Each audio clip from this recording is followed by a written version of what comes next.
Mesdames, Messieurs, bonjour et bienvenue dans ce nouveau numéro de votre émission préférée, Idées. Heureux de vous savoir très nombreux en espérant ce numéro.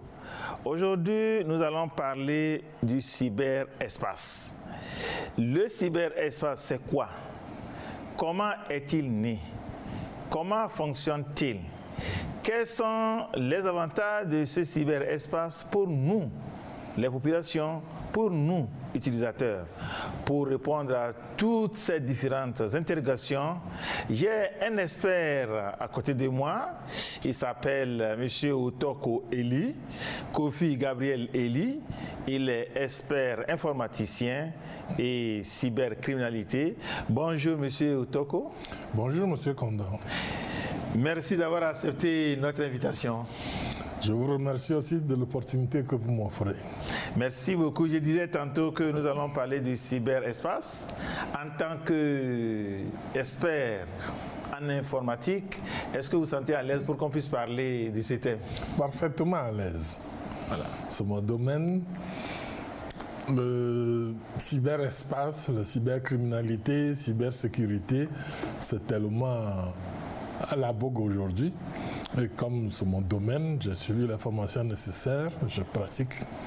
Je suis parfaitement à l'aise pour en parler. L'émission Idées, émission très intéressante, avec l'opportunité qu'elle offre d'échanger, j'utilise ce terme à dessein, même si ce n'est pas interactif, et d'ouvrir des opportunités, de permettre aux gens de vérifier leur potentialité interne, comment, qu'est-ce que et jusqu'où. Donc c'est une émission que j'aime beaucoup. Le cyber d'abord c'est quoi? Cyber, c'est devenu un préfixe qui est tiré de cybernétique. La cybernétique, c'est l'étude de comportements automatiques dans un espace, dans un ensemble donné. Et qui fait appel à l'informatique et à la communication. Donc le suffixe cyber, on la colle à toutes sortes d'éléments, juste pour spécifier que le sujet dont on parle là est fortement interactif avec l'informatique, la communication, les ordinateurs, l'automatisme, la robotique. Donc le terme cyber, c'est pour encapsuler toutes ces idées-là. Et quand on dit cyberespace?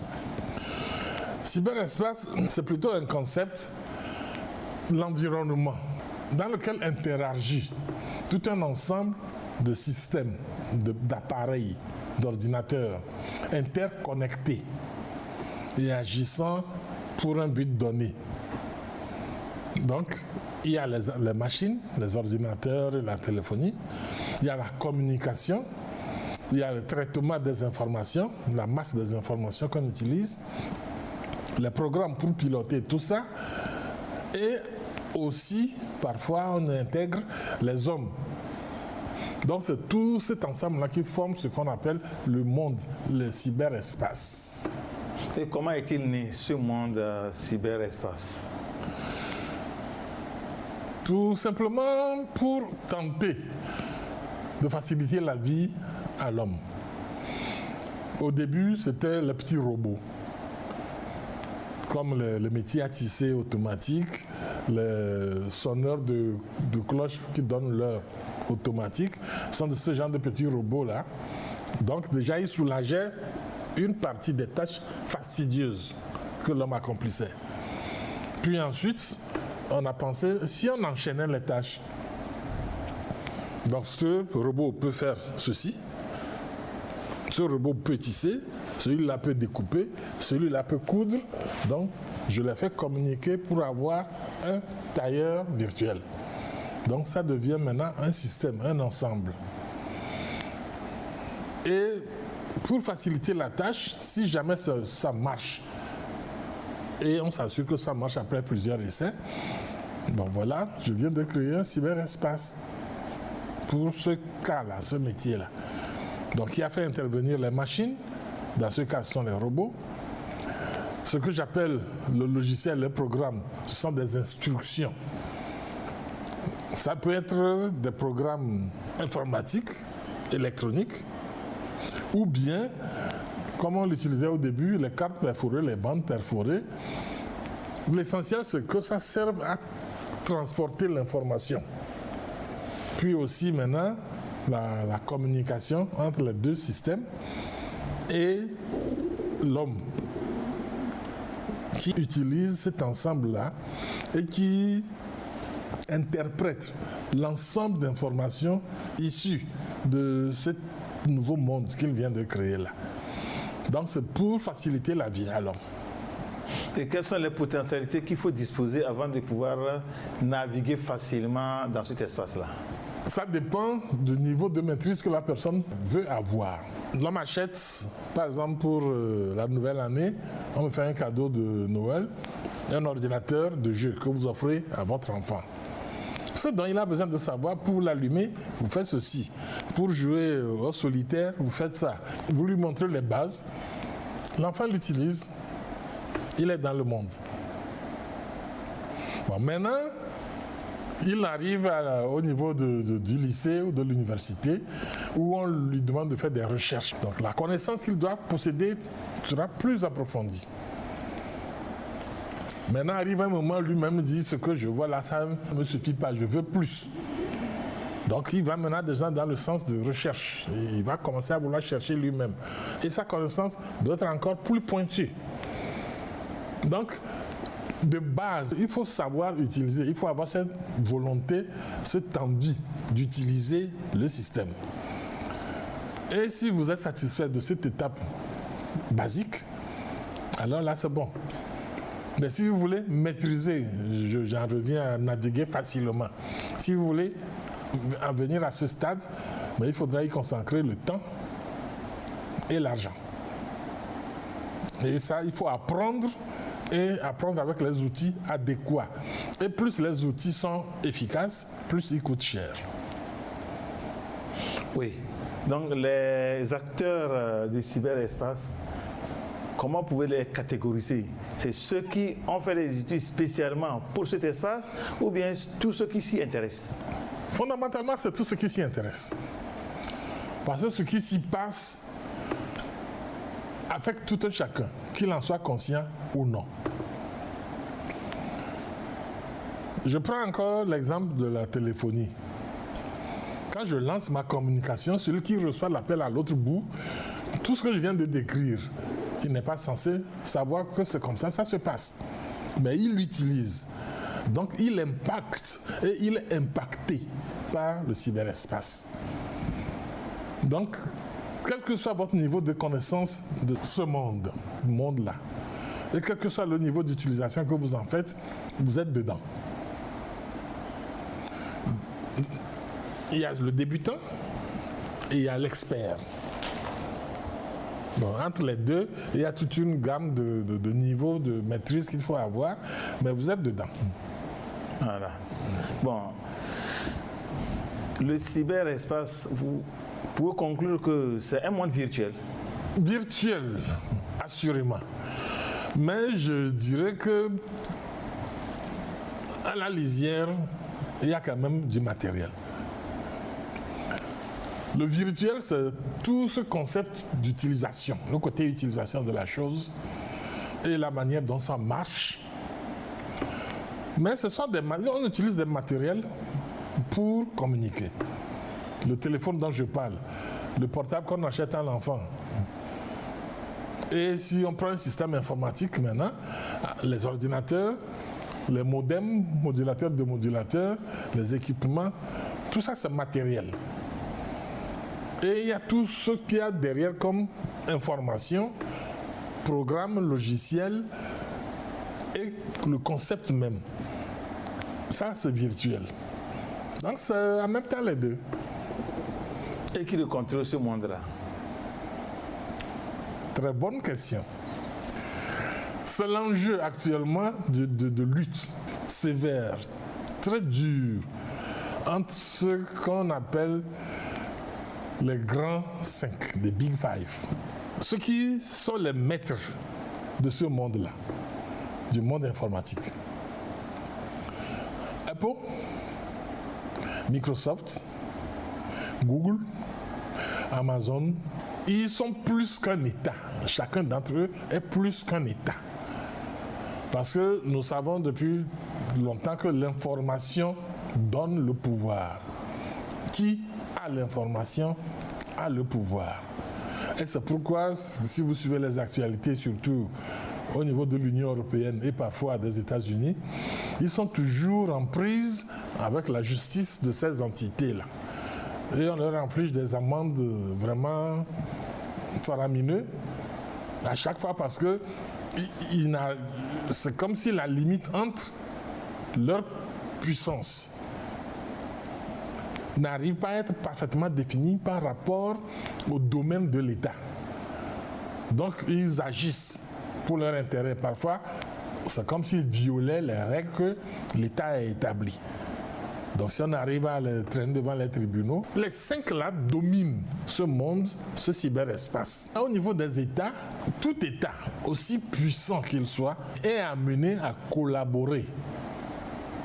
Je ne veux pas utiliser le terme négocier, mais à collaborer avec l'un au moins de ces 5 là.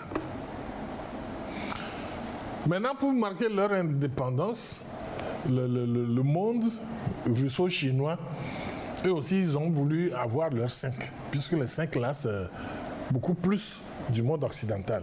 C'est toujours un domaine qui est en proie à la lutte de suprématie. Et quand on parle de cybermenace, qu'est-ce que ça veut dire? Tout simplement, il y a des malicieux qui, vu les potentialités de ce cyberespace, veulent l'utiliser pour faire leur acte criminel. C'est tout. On sait que ça couvre la terre entière. C'est sa frontière. On sait qu'il peut manipuler une masse d'informations considérable. On sait qu'ils sont très rapides, instantanés si on peut ainsi dire. Donc au lieu de rester là à vouloir prendre ma machette ou bien mon pistolet pour pister quelqu'un, courir derrière lui pour lui soutirer son sac d'argent, mais je me sers du cyberespace. Et il y a plusieurs techniques aussi que les malfrats ont développées pour pouvoir satisfaire mes instincts maléfiques, et permettez-moi le terme, parce que dès que ça me nuit, ça me porte nuisance, c'est maléfique pour moi. C'est cybersabotage. C'est la même connotation. C'est pourquoi on les regroupe tous ensemble sous le terme cybercriminalité, cybercrime. Et cybercriminalité, c'est tout ce qui est crime, délit, mauvaise action qu'on commet dans le cyberespace ou par l'intermédiaire du cyberespace ou contre le cyberespace. Donc c'est tout cet ensemble-là qui forme la cybercriminalité. Et là-dedans, il y a les attaques, les menaces contre l'individu, contre des structures, contre l'État. Nous pouvons peut-être en citer quelques-uns si le temps nous le permet. Le plus courant actuellement, puisque c'est ça qui est le plus utilisé, les téléphones portables, le plus courant, c'est les vols d'identité. Donc si j'ai les outils appropriés, j'ai accès au cyberespace, je vole ton identité et je me comporte dans le cyberespace sous ton couvert. Tous ceux qui vont trouver la trace de ce que j'y fais croiront fermement que c'est toi, que c'est vous qui y êtes. Donc ça, c'est un des crimes qu'on peut commettre dans le cyberespace. Et il y a pratiquement tous les crimes du monde classique qui se retrouvent dans le monde cyber. Seulement avec ce qu'on a vu là, l'exacerbation de l'efficacité, de la masse et de la vitesse. Immédiatement. Le vol d'identité, comment ça se passe? Il y a un système que nous appelons Internet.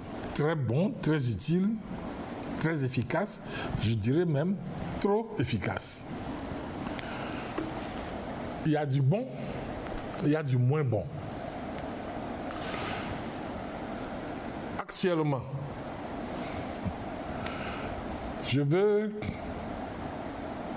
pirater le compte informatique d'un X. Je vais sur Google, pirater un compte informatique, je lance. Google va me sortir toute une liste de sites en relation plus ou moins directe avec cet acte-là. Et parmi ces sites, il y en aura quelques-uns qui vont vous donner des astuces et même la méthodologie pour y arriver. Je vais prendre l'exemple le plus souvent auquel sont confrontés les États actuellement. La menace terroriste. Comment fabriquer une bombe artisanale? Vous tapez ça dans Google, vous avez plein de sites. Ils vont vous citer les éléments que vous devez acquérir, puis ils vous donnent la procédure pour y arriver. La facilité que ça offre incite les malfaiteurs à vouloir l'utiliser pour aboutir à leur dessein. Donc, je peux vous dire que le cyberespace est très sollicité par les bandits et les malfaiteurs. Très sollicité. Tout ce que vous voulez, vous pouvez le demander. J'avais dit au début qu'il faut investir le temps pour avoir la connaissance nécessaire pour y naviguer. Ça, c'est quand je veux avoir la maîtrise du cyberespace, pas d'un acte particulier. Bon, maintenant, l'acte particulier dont je viens de parler, il y a des gens qui ont déjà fait ces études-là et qui pensent qu'il faut qu'ils le mettent à la disposition de n'importe qui. Donc, ils créent un site et ils déposent la connaissance là-bas. Les plus dangereux mettent un code parce qu'il faut adhérer à leur idéologie avant de pouvoir avoir accès. Mais les plus venimeux laissent ouvert à n'importe quoi. C'est pourquoi il faut être très prudent. Quand vous voulez mettre à disposition de vos enfants l'accès au cyberespace, il faut être prudent et prendre certaines dispositions pour garantir la sécurité mentale et psychologique de votre enfant. Donc, pour faire le mal dans le cyberespace, ce n'est pas plus compliqué que ça. Je vais prendre un autre exemple, toujours pour la téléphonie que nous utilisons couramment.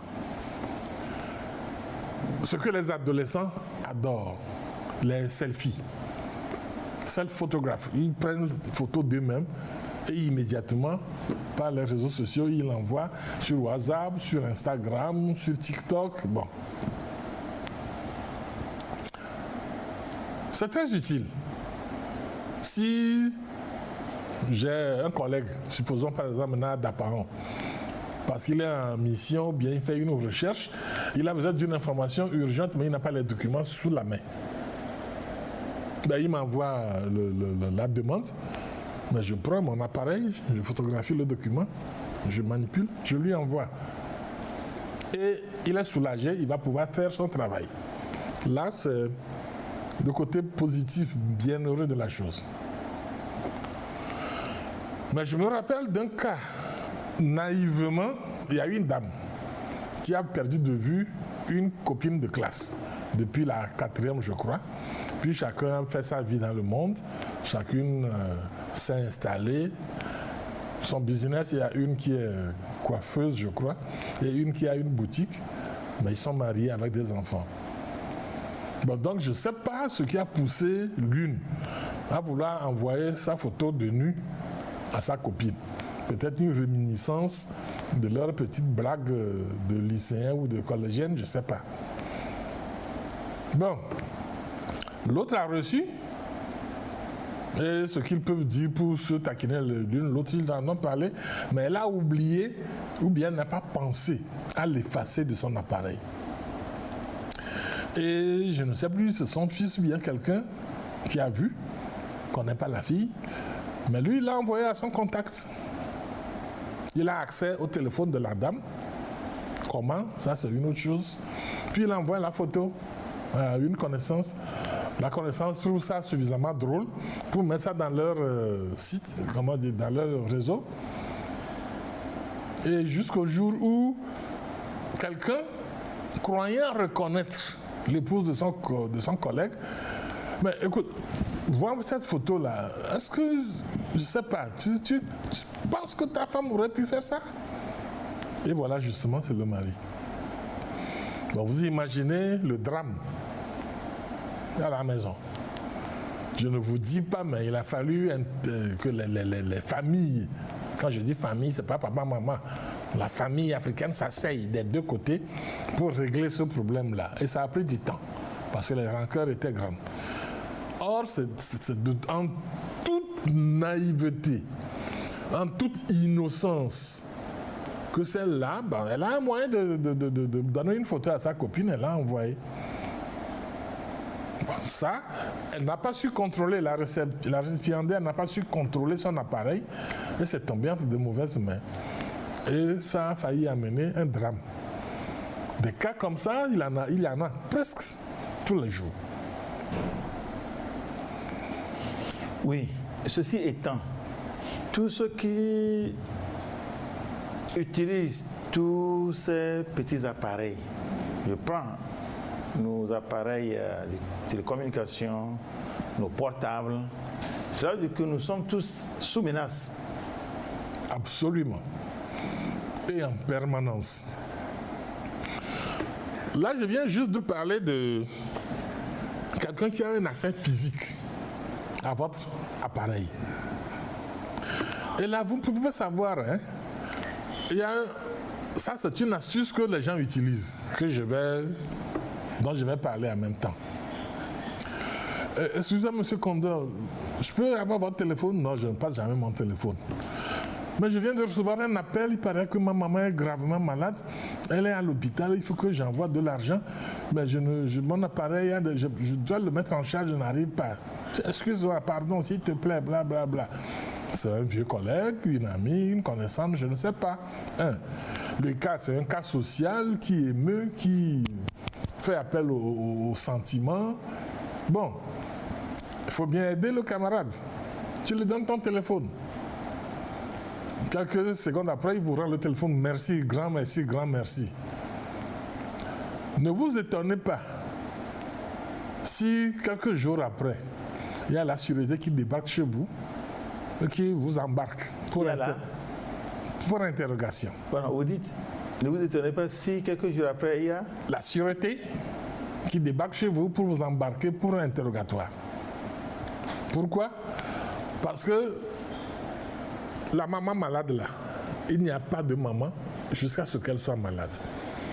Elle a juste trafiqué quelque chose, soit contre une personnalité, ou bien donnant des informations à un gang pour commettre un attentat, ou bien pour un braquage quelque part. Et c'est pour ça qu'il a besoin d'un téléphone de quelqu'un d'autre, pour qu'on ne puisse pas remonter à lui-même. Bon. Donc, quand les services compétents ont fait leur remontée, leur recherche, c'est votre appareil. Donc ils viennent vous chercher pour que vous expliquiez comment est-ce que, à partir de votre appareil, cet acte a pu être commis. Et si vous arrivez à donner les indications nécessaires, bon, ils vont peut-être essayer de comprendre vos relations pour savoir qui a pris. Donc ça, c'est quand on a l'accès physique à votre appareil, les risques et les menaces qui y sont liés sont réels. Maintenant, il y a une façon plus technique, plus sophistiquée. C'est d'avoir ce qu'on appelle des programmes espions, des logiciels espions, des logiciels spécifiquement créés pour... Il y a ceux qui font le vol d'identité, il y a ceux qui font l'attaque conventionnelle. Je prends un programme, je sais que vous avez beaucoup de contacts, que vous êtes un grand utilisateur de Move par exemple. Donc, je charge votre portable, soit parce que j'ai eu accès physique, et tenez-vous bien, soit parce qu'on était côte à côte, vous avez activé votre Bluetooth et je vous ai vu, ou bien les transferts, on a maintenant plein de logiciels qui font des transferts très rapides là. Je veux t'envoyer un fichier, on dit mais tu n'as pas expert, ou bien tu n'as pas, il y a plein de fichiers d'applications comme ça. Donc moi, je balance sur ta machine un logiciel méchant. Il y a un spécialement qu'on appelle le déni de service. Qu'est-ce que lui, il fait? Le déni. Il crée des fichiers bidons qu'il envoie à des millions d'exemplaires à un serveur spécifique. Puis le serveur est surchargé et il saute. Je vais être plus précis. Je veux faire sauter, vous avez une entreprise, je veux faire sauter votre entreprise. Et votre entreprise travaille principalement à partir de serveurs à qui les gens demandent des services et que vous leur rendez. Bon, donc si les gens ne peuvent plus avoir accès à votre serveur, vous en prenez un coup. Et si ça se répète souvent, vous risquez de perdre votre clientèle. Bon, donc je crée... Je n'ai même pas besoin de créer. Comme je l'ai dit, il y a de tout. Maintenant que je peux télécharger. J'arrive à implanter ça sur votre appareil. Puis de votre appareil, il va lancer plein de messages. Plein de messages à des millions d'exemplaires en un laps de temps. Ce qui fait que le serveur va être débordé, il va éclater, il va être surmené et il tombe en panne. Donc, la société a besoin de perdre du temps. D'abord d'arrêter le trafic sur ce serveur, de rechercher les effets, les causes, les dégâts qui ont pu être commis, de remettre les choses en ordre avant de le remettre dans le circuit. Et là, les concurrents en profitent, en bénéficient. Ça, c'est la méchanceté. Ça existe. Donc, les bandits, les criminels, ils savent bien les potentialités qu'offre ce monde-là. Et ils y nagent comme des poissons dans l'eau. Donc, on n'a pas besoin d'une trop grande connaissance. Parce que ça dépend du niveau de crime que vous voulez commettre. On n'a pas besoin d'une trop grande connaissance. Maintenant, si vous voulez par exemple aller au niveau du déni de justice, oui, là il faut encore plus de connaissances. Il y a un autre qu'on appelle hameçonnage, parce que c'est comme si vous lancez des hameçons dans l'eau, le poisson qui passe, il prend et vous l'attrapez. Donc, je t'envoie un message, tu ouvres le message et mon logiciel s'implante sur ton appareil. Donc, tous les coups de téléphone, tous les messages qui passent, ils piochent dedans. Et ton carnet d'adresse, j'ai eu une bonne partie qui se retrouve chez moi. Puis, qu'est-ce que je peux faire avec? N'importe quoi. Même si c'est le vendre pour pouvoir faire de l'argent à une société commerciale, mais c'est à ton insu. Donc ça aussi, c'est criminel. Je ne sais pas si c'est un crime ou un délit, les juristes nous le diront, mais c'est criminel. Bon, il y a plein de choses qu'on peut faire avec. Bon, ceci étant, par rapport au premier exemple que vous avez donné, quelqu'un qui a pris la photo de l'autre avec l'appareil de l'autre pour envoyer, vous voulez nous dire qu'on ne peut plus passer nos téléphones portables à quelqu'un d'autre? Question délicate. Mais en tant qu'expert, surtout concernant la cybersécurité, je dirais non. Il ne faut plus passer. À moins que vous connaissez très bien la personne et que vous pouvez identifier la personne, l'heure et la minute où elle a eu à utiliser votre téléphone. Parce que généralement, quand il commet un délit avec, ou un crime, au cours des enquêtes, on sait quelle heure, quelle minute il a fait. Mais on l'identifie à votre téléphone. On vient, on prend votre téléphone, on dit, bon, hier à 15h25, vous avez passé un appel. Maintenant, c'est à vous de vous rappeler. Ah non, 15h20, il y a mon copain qui a pris l'appareil, mais il m'aura mis ça à 15h30. Vous êtes sûr? Oui. Quel copain? Vous le citez. Et au moins la suspicion commence à se déplacer de chez vous vers l'autre. Donc là, ce que vous pouvez identifier, vous pouvez aider à identifier, mais vous aurez passé quand même quelques minutes assez inconfortables au moment où on vous interrogeait, on menait l'enquête pour voir si vous êtes ou non responsable de ce délit. Donc, je dirais, ne passez pas votre téléphone portable à quelqu'un. Des gens vont me traiter de dur, je ne sais pas quoi, mais ça dépend jusqu'où vous voulez vous protéger. Et les milliers d'informations que nous recevons, les gens reçoivent sur leur téléphone. Comment faire pour pouvoir éviter et se protéger? À ce niveau aussi, nous avons des logiciels de filtrage. Il faut demander à un expert. Le mal, comme je le dis, même parmi les logiciels, même dans le monde de l'enquête cybercriminelle, il y a des utilitaires que nous utilisons, mais il y a certains de ces utilitaires qui sont des copies. Et si vous l'utilisez, non seulement vous aurez de faux résultats, mais vous risquez d'être induit en erreur et vous risquez non seulement votre crédibilité, mais au contraire de prendre la charge sur vous et d'aller en justice. Évitez toute application, tout logiciel, être extrêmement précautionneux dans l'utilisation des logiciels gratuits. Dans ce monde, il n'y a rien de gratuit. Et généralement, les logiciels gratuits qu'on nous donne, c'est qu'il y a de la publicité quelque part. Et ces publicités-là, ce sont ces coûts récurrents qui font que je vous les donne gratuitement. Donc tout ce qui est gratuit, il faut être extrêmement précautionneux. Ensuite, comme je dis, il y a des logiciels qu'il faut installer alors sur votre appareil. Essentiellement, spécifiquement les antivirus. Parce que de plus en plus d'antivirus maintenant ont des protections anti-piratage intégrées. Ce n'est pas très sophistiqué, ce BABA, mais c'est déjà quelque chose. Mais en installant votre antivirus, il faut penser à l'activer pour qu'il soit en service. Troisièmement, si vous estimez que vous manipulez des informations sensibles, là alors il faut y aller carrément et faire les dépenses qu'il faut pour mettre un logiciel approuvé, efficace, en place sur votre matériel.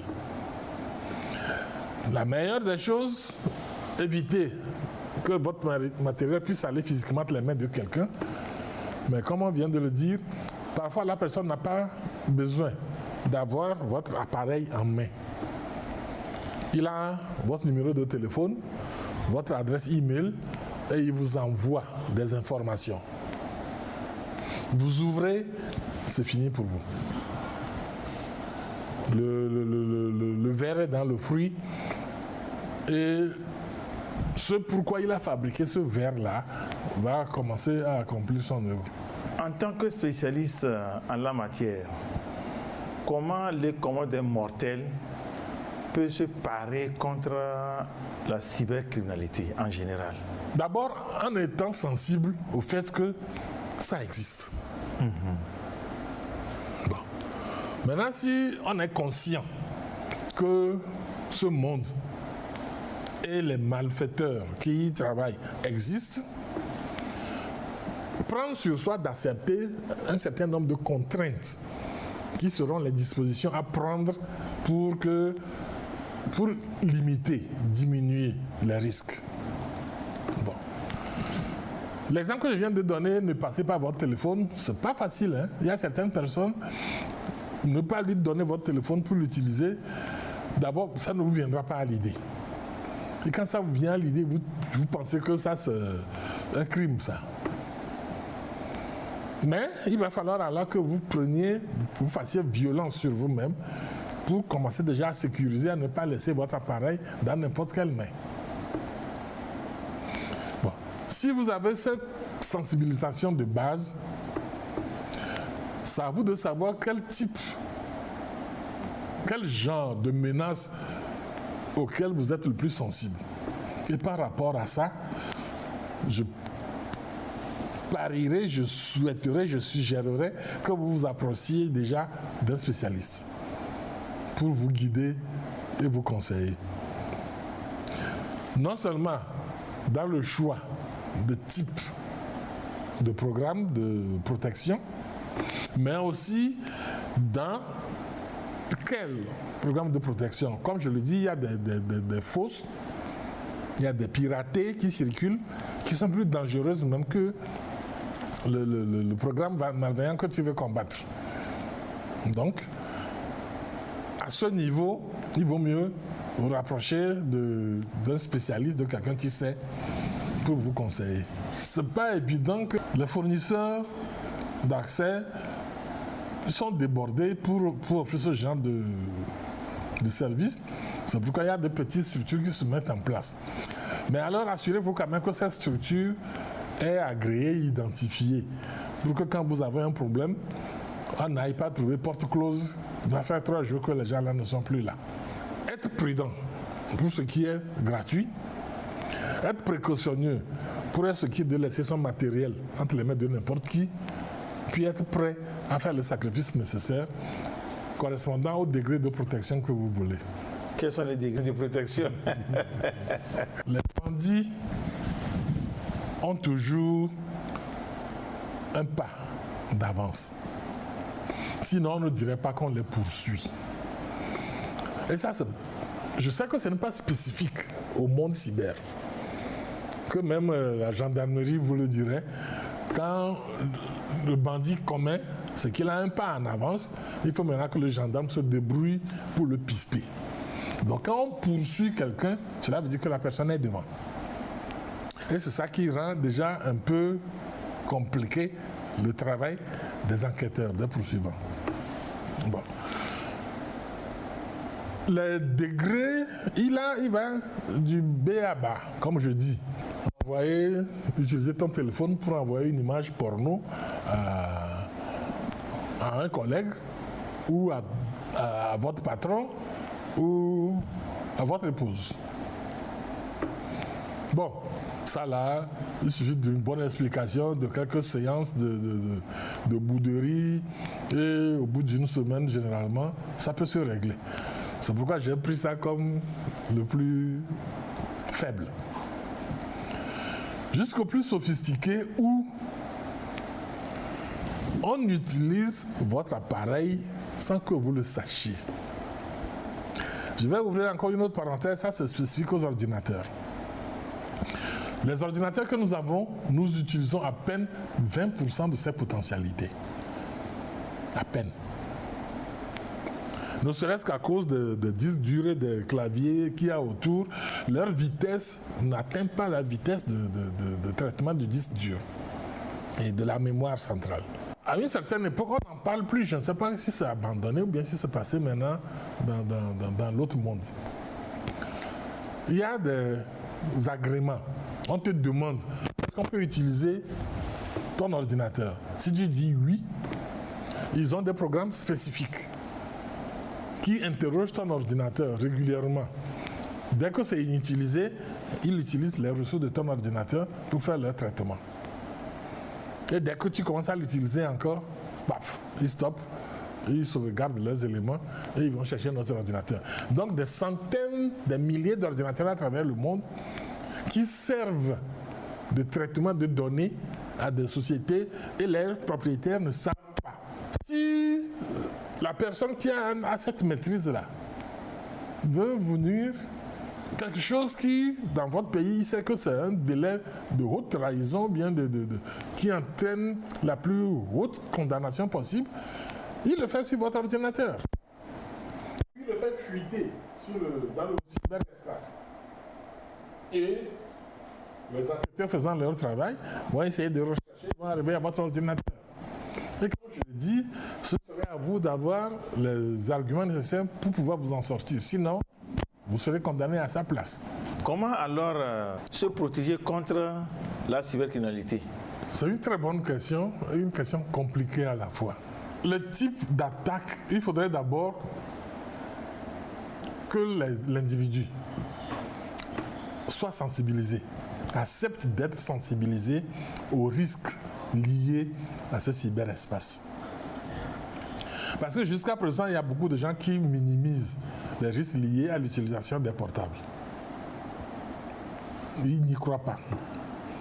Donc si la personne est sensibilisé à ces risques-là, il faudrait aussi maintenant que sur le plan social, concernant l'exemple que j'ai donné du refus de passer son téléphone à quelqu'un, il faudrait qu'il puisse réussir aussi à ne pas laisser son appareil entre les mains de n'importe qui.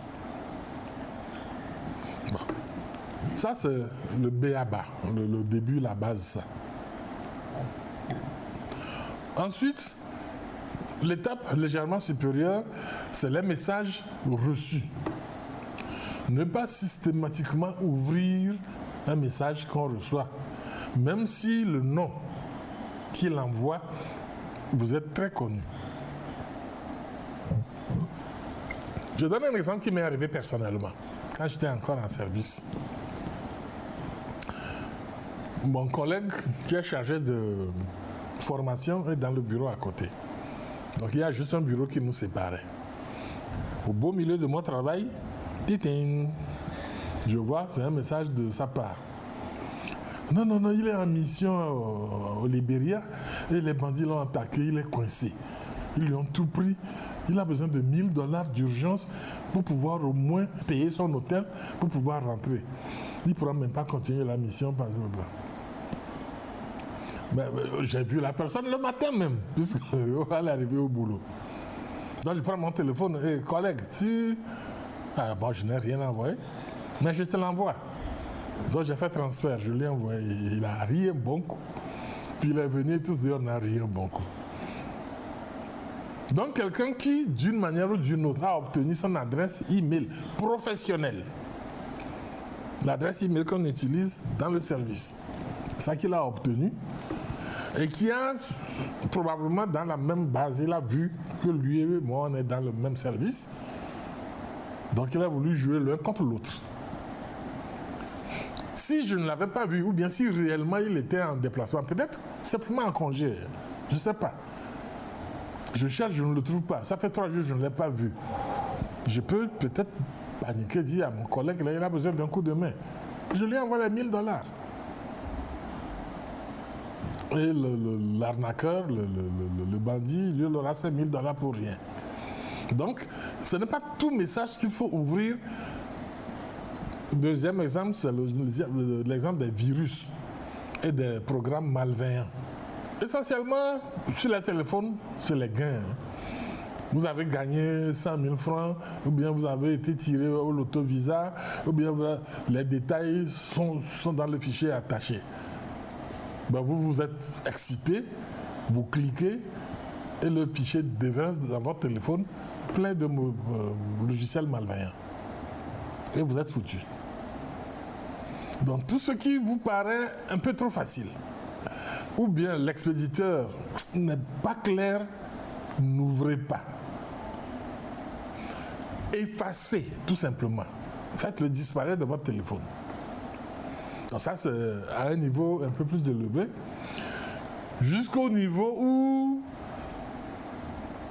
quelqu'un peut vous en vouloir à tel point de vous faire condamner bien à la peine extrême et qui va pouvoir hameçonner, voler votre identité, utiliser votre téléphone pour commettre le crime, pour que ça retombe sur vous. Là, il faut être prêt à investir ce qu'il faut. Se rapprocher d'un expert, payer les logiciels nécessaires pour contrecarrer ce genre d'attaque. Donc, si vous estimez que vous pouvez être victime, le b.a.-ba, si on ne veut pas avoir à sortir de l'argent, ça même être sûr d'être totalement protégé, c'est de savoir que ces risques-là existent. Et de 2, ne pas laisser son appareil entre les mains de n'importe qui. Et de 3, être prudent quand on reçoit un message, quant à l'ouvrir ou non. Donc c'est les 3 étapes-là que je peux recommander aux citoyens lambda. Maintenant, le reste, ça devient un peu plus sophistiqué. Et comme je dis, il faudrait y investir alors. Oui. Merci pour cette contribution. Mais pour le moment, ce sont les dispositions au niveau individuel. Oui. Lorsque nous quittons le niveau individuel, on atteint un autre niveau plus grand. Qu'est-ce qu'il faut faire? Heureusement qu'il y a les textes de loi maintenant qui peuvent être utilisés, sinon pour décourager, du moins pour sanctionner ceux qui commettent les crimes dans le cyberespace. Bon. Au niveau communautaire, je prends un service qui a un réseau informatique. Déjà, dans certains services, les téléphones portables individuels ne sont pas autorisés durant les heures ouvrables. Donc, on vous donne des téléphones de service avec des puces commandées pour ça. Et de telle sorte que vous ne pouvez même pas l'utiliser avec une puce ordinaire. Ça dépend si le service estime que ça vaut le coup de faire cette dépense-là. Il peut commander des téléphones spécifiques internes pour son service. Et c'est ça qu'on vous remet. Maintenant, si on vous voit utiliser votre téléphone, vous tombez sous le coup des règles internes et on peut vous sanctionner. Il y a beaucoup de services qui font ça maintenant. Bon. Ça, c'est au niveau des téléphones. Il y a aussi ce qu'on appelle les GSM blockers. On l'installe et ça couvre un certain volume. Les téléphones ne communiquent plus.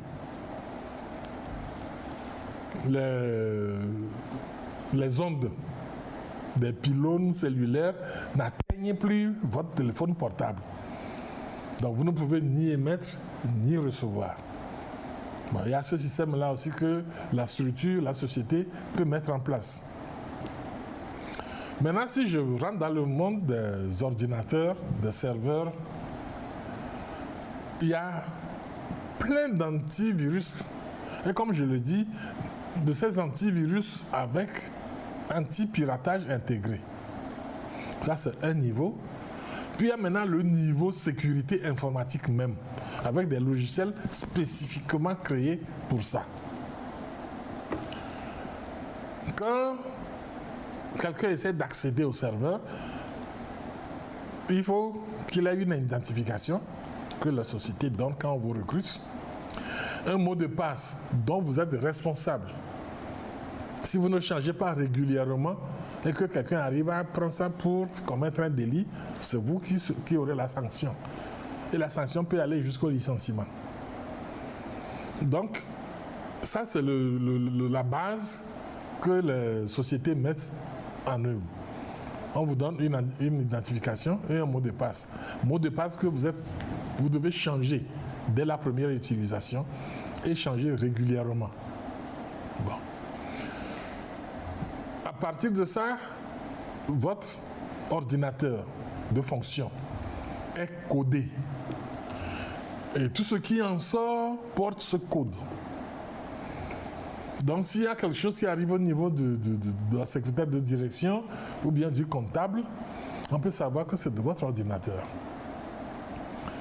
D'où l'identification par code. Si quelqu'un va sur l'ordinateur avec un autre code, ça ne vous sera pas relié. Donc vous ne serez pas accusé de ce qui peut se passer. Et c'est pourquoi il faut garder cette cause-là confidentielle. Et plus on monte dans la hiérarchie, plus la responsabilité de la confidentialité devient importante. Si je prends les banques, au guichet, les agents de guichet ont un code. Le gestionnaire qui vient a un super code. Avec son super code, il peut faire tout ce que l'agent de guichet fait, plus autre chose. Maintenant, le responsable du service informatique a le super code. Et avec ça, il peut aller n'importe où dans l'environnement informatique et faire tout ce qu'il faut. C'est une des raisons aussi pour le recrutement d'un responsable informatique.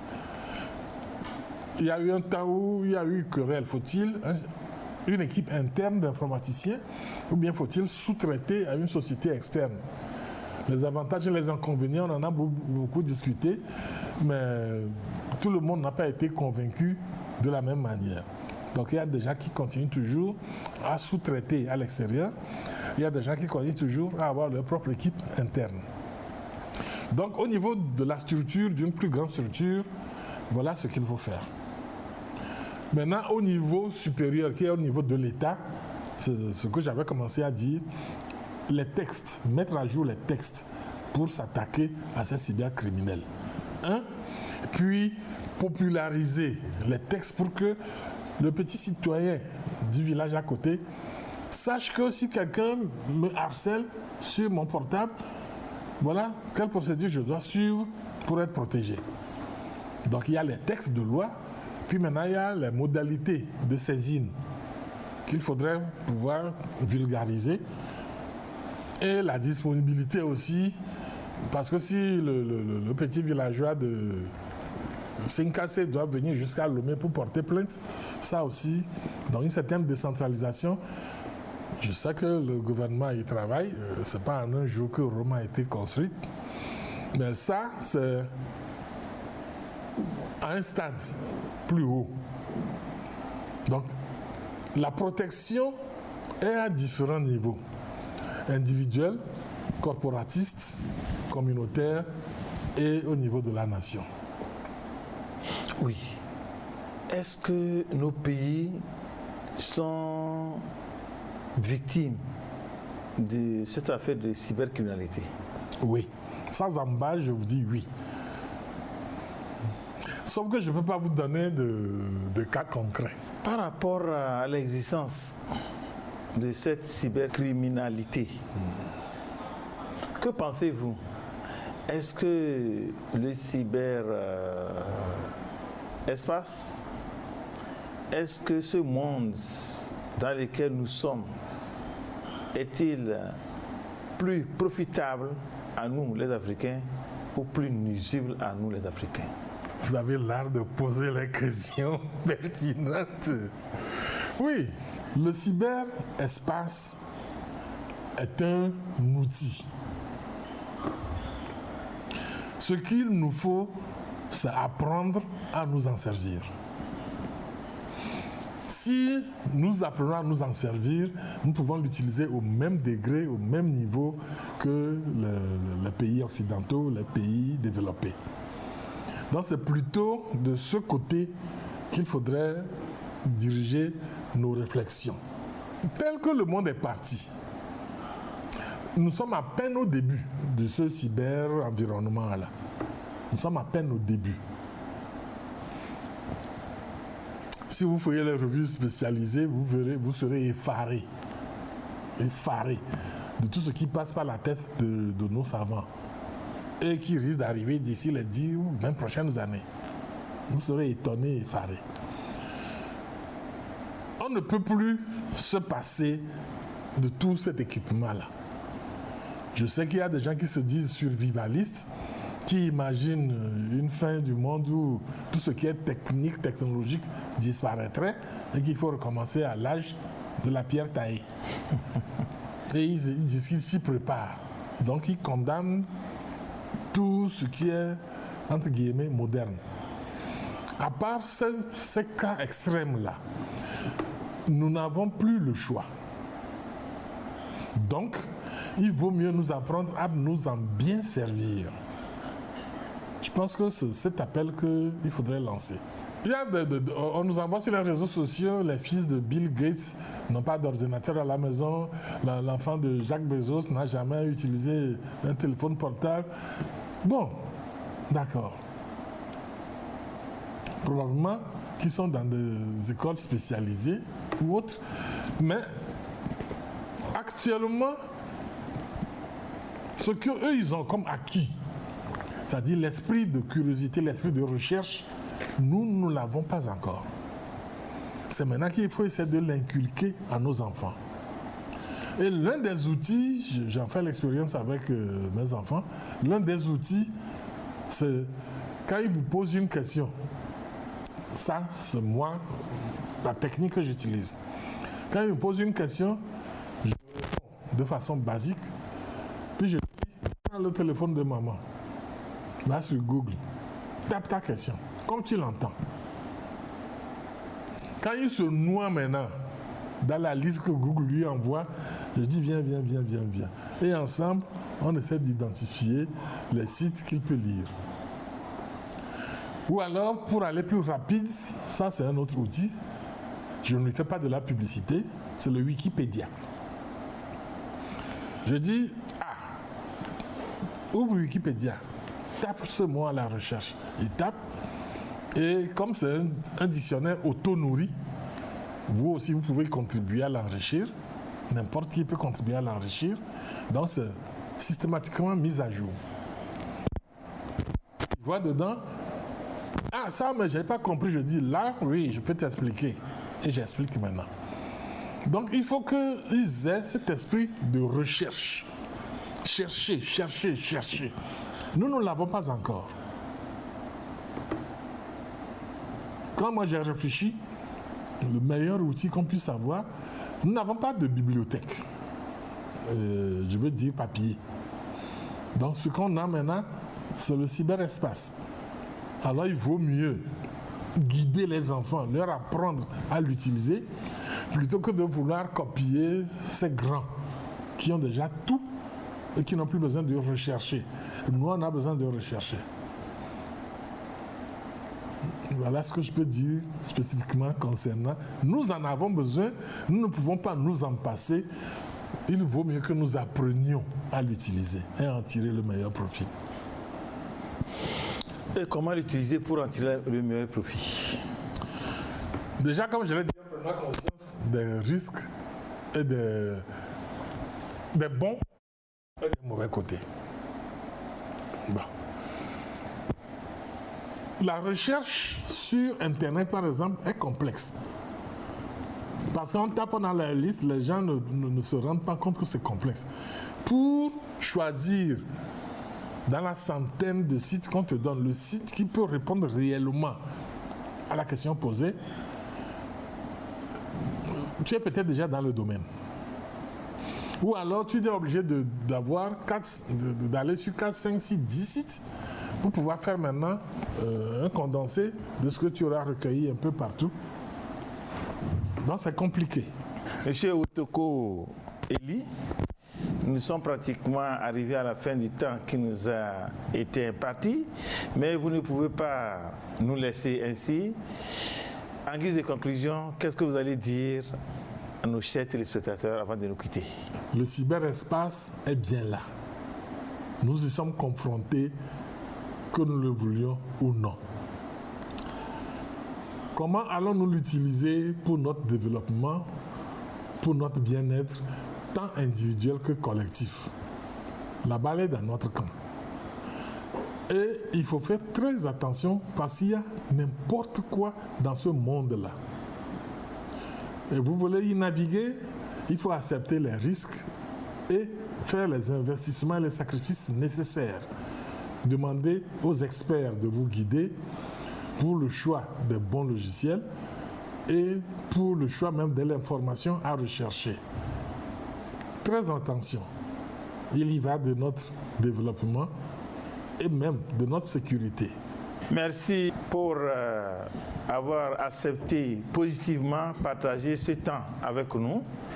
Et si prochainement l'émission ID vous invite pour la deuxième fois, quelle sera votre réponse, M. Otoko? M. Condor, je suis partant. Merci beaucoup. Merci, chers téléspectateurs. Nous sommes ainsi arrivés à la fin de ce numéro de votre émission ID. Nous allons nous arrêter ici. Ambroise Akakpo, réalisateur du jour, merci pour votre savoir-faire, ainsi qu'à tous les membres qui vous ont accompagnés dans ce travail de réalisation de cette émission ID.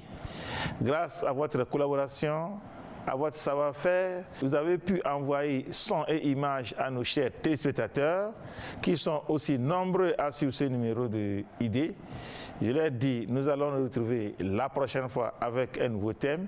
Mais d'ici là, bye bye.